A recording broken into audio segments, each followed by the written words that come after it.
የአውሮፓ ቻምፒየንስ ሊግ ተጠባቂ ጨዋታ አርሰናል ከጀርመኑ ባየርን ሊቨርኩሰን። ምንም እንኳን በመጀመሪያው ጨዋታ አቻ ቢለያዩም ከእንግሊዝ ክለቦች ከ80 በመቶ በላይ የማለፍ ዕድል ያለው አርሰናል የመልስ ጨዋታውን ዛሬ ምሽት 5 ሰዓት ላይ ከባየር ሊቨርኩሰን ጋር የሚያደርገው ጨዋታ ይጠበቃል።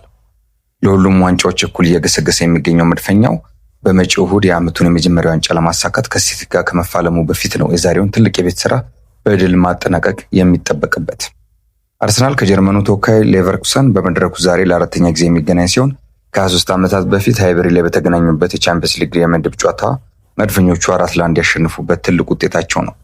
በምሽቱ ጨዋታ ዩሪያን ቲምበርና ማርቲን ኦዴጋርድ በጉዳት ከቡድን ውጪ ሲሆኑ የመጀመሪያው ጨዋታ ያለፈው ሊያንድሮ ትሮሳርድ ደግሞ ወደ ሜዳ እንደሚመለስ አሰልጣኝ ሚካኤል አርቴታ ተናግረዋል። በዚህ አርሰናል አርቴታ በሚመራው የአጥቂ መስመሩን ስልት የማስተካከል የሚጠበቅበት ጨዋታ ላይ ባየር ሊቨርኩሰን ድጋሚ ፈተና እንዳይሆን ምን አይነት ስልቶችን ሊከተል ይገባዋል?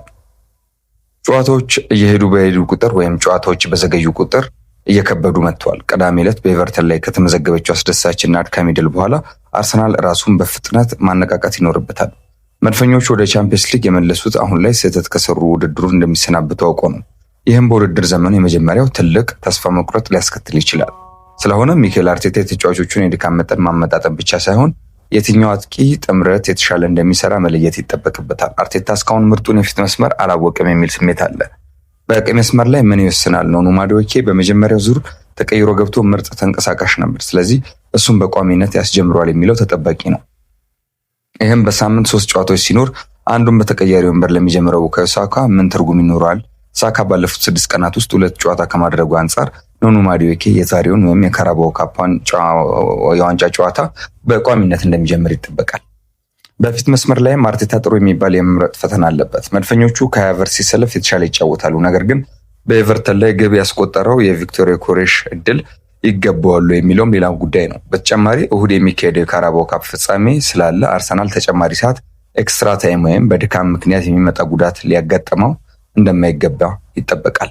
ስለዚህ አርቴታ ጥምረቱን በትክክል መወጣት አለበት። ምናልባትስ ወጣቱን ማክስ ዳውማን በድጋሚ የመጠቀም አማራጭን ይወስድ ይሆን የሚለው ተጠባቂ ነው። ለዚህም ሚኬል አርቴታ ከባየር ሌቨርኩሰን በፊት በሰጠው ጋዜጣዊ መግለጫ ምላሽ አግኝተናል።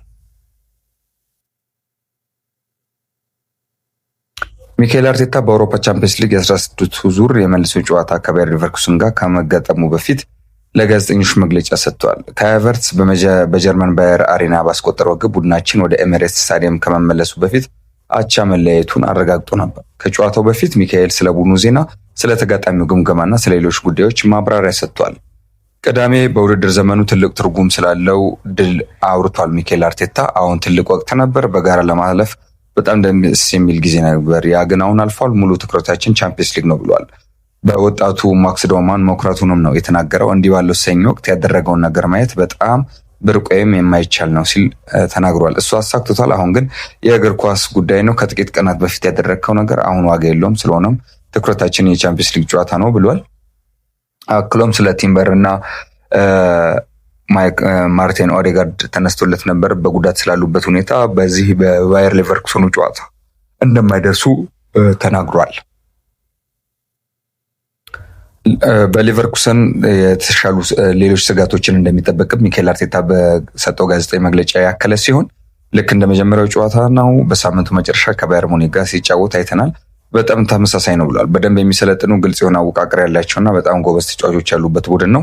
አሁን ባለን የውድድር ደረጃ ምን ማድረግ እንዳለብን እናውቃለን ሲል ነው የገለጸው። በደጋፊዎች ፊት ያለንን ጉልበት ሁሉ ተጠቅመን እንደምናሳካው ተስፋ አድርጋለሁም ብለዋል። ባለፉት 6 ዓመታት እንደ ቀዳሚው አይነት ስሜት አጋጥሞት እንደማያውቅ ነው እንግዲህ የተናገረው። በዚህ ጊዜ ውስጥ ብዙ የሚያማምሩ ወቅቶች ያሳልፈናል። የቅርብ ጊዜ ሁልጊዜም ልዩ ስሜት ይፈጥራል። ነገር ግን እንዳልኩት ነገ ሌላ አስደሳች ምሽት ሊኖረን ይገባል ሲል ስለ ምሽቱ የአውሮፓ ቻምፒየንስ ሊግ ጨዋታ እንግዲህ ማሳሰብና ምልከታውን ባጋረበት ጥቆማው ማሸነፍ እንደሚገባቸው ተናግሯል። የሚደረና የሚንከባከቡ ተጫዋቾች ስለመኖራቸውም ስለ ማክስ ዳውማን በሰጠው አስተያየት ያነሳ ሲሆን የመሪነት ቡድን ሊደርሺፕ ግሩፕ ሊደርሺፕ አለን፣ እንዲሁም ለእሱ በጣም ቅርብ የሆኑ ተጫዋቾች አሉ ብሏል። ዋናው ግን ቤተሰቦቹ ናቸው። እዚህም በጥሩ ሁኔታ ላይ ይገኛል። እሱ ለብዙ ነገሮች የለመደ ስለሆነ ሁሉንም ነገር እንደ ተራ ነገር ነው የሚመለከተው። ይህ ስፖርት ደግሞ ስለ ዛሬ እንደሆነ ያውቃል ብሏል። ኦዴጋርድ ለዳውማን ምን ያህል አስፈላጊ ሊሆን እንደሚችልም ተነስቶለት ነበር። ተጫዋቾች ያላቸውን ተሞክሮ ማካፈላቸው በጣም ጠቃሚ ነገር ነው ብለዋል ሚኬል አርቴታ። ምክንያቱም እሱ አሁን የሚያልፍባቸውን ነገሮች አንዳንዶቻችን በዛ እድሜ አልፈንባቸዋል። ማርቲን ኦዴጋርድ ለዚህ በጣም ጥሩ ምሳሌ ነው ብሏል። በሌላ በኩል ማንቸስተር ሲቲ በለንደን ስታዲየም በለንደን በነበረው ጨዋታ ዌስትሃምን ግብ ያስቆጠረው ከማቭሮፓኖስ ተነስቶለት ነበረ። ማቭሮፓኖስ የአርሰናል ተጫዋች እንደነበር ይታወቃል። ከማቭሮፓኖስ ጋር ጥሩ ግብብነት ተግባቦት ነበረን ሲልም ሚኬል አርቴታ አንስቷል። በጣም ጥሩ ስነ ምግባር ያለው ተጫዋች ነው ሲልም ነው የገለጸው። እኔ ከመምጣቴ ጥቂት ቀደም ብሎ ነበር የፈረመው። የረጅም ጊዜ ጉዳት ነበረበትና ብዙ የመጫወቻ እድል አላገኘም። አሁን በጥሩ ሁኔታ ላይ ሆኖ ማየት ደስ ይላል። ከኛ ሀገር ለነበሩ ተጫዋቾች ሁሉ መልካሙን እመኛለሁ ብለዋል። ኦዴጋርድ እንግዲህ በወዱ ጨዋታ ላይ እንደሚደርስም ነው ሚካኤል አርቴታ የተናገረው። በወዱ ጨዋታ እንዲደርስ በጣም እየጣረ ነው። እሱም ዝግጁ ለመሆን በጣም ይፈልጋል። ነገር ግን በሚቀጥሉት ቀናት ከቡድኑ ጋር ሲሰለጥን የሚሰማውን ስሜት መጠበቅ አለብን ብለዋል። ከጥቂት ቀናት በኋላ የምናደርገውን ጨዋታ እናውቃለን። ብዙ ተጫዋቾች ቢኖሩን ይመረጣል ሲል ነው የተናገረው። በአሁኑ ወቅት ወጣቱ ያሉበት ሁኔታ አስደሳች እንደሆነ ሚካኤል አርቴታም ተናግሯል። ቡድኑ እርዳታ ሲፈልግና ደጋፊው ግፊት ሲያደርግ ተጫዋቾቹን ማበረታታትና ጉልበት መስጠት አለብን ሲል ነው የገለጸው። ደጋፊው አወንታዊ መሆን ሲጀምር ድባቡ ወዲያው እንደሚቀየርና ተጫዋቾች የተሻለ ውሳኔ እንደሚወስኑ አስተውለናል ነው ያለው። ከቀድሞቹ ዋንጫ ፉክክር ጋር ሲነጻጸር አሁን ያሉበትን ሁኔታ ሚካኤል አርቴታ ገልጿል። ለማሸነፍ ያለ ፍላጎት በየዓመቱ እየጨመረ ይሄዳል። አሁን ባለህበት ቦታ በመገኘት እንደ እድለኛ ቆጥረህ በወቅቱ መደሰትና ያንን ዋንጫ የማሳካት ጥማት ሊኖር ይገባል ሲል ነው የተናገረው። አክሎም ቤን ዋይት ትልልቅ ጨዋታዎችን ለመጀመር ዝግጁ ስለመሆኑ አንስቷል። በጥሩ ሁኔታ ላይ ይገኛል ነው ያለው። በዚህ ውድድር ዘመን በአንዳንድ ወቅቶች እድለኛ አልነበረም፣ ዛሬ ሰልጥኗል፣ እናም ጥሩ ስሜት ይሰማዋል። የሁሉንም ተጫዋቾች አስተዋጽኦ እንፈልጋለን። ተጋጣሚ መከላከል ዘግቶ ብሎክ የተሻለ ሎው ብሎክ ሊጫወት ይችላል። እኛ ግን በፈጣሪ ተጫዋቾቻችን ተጠቅመን ግቦችን እናስቆጥራለን ሲልም ሚካኤል አርቴታ ገልጿል።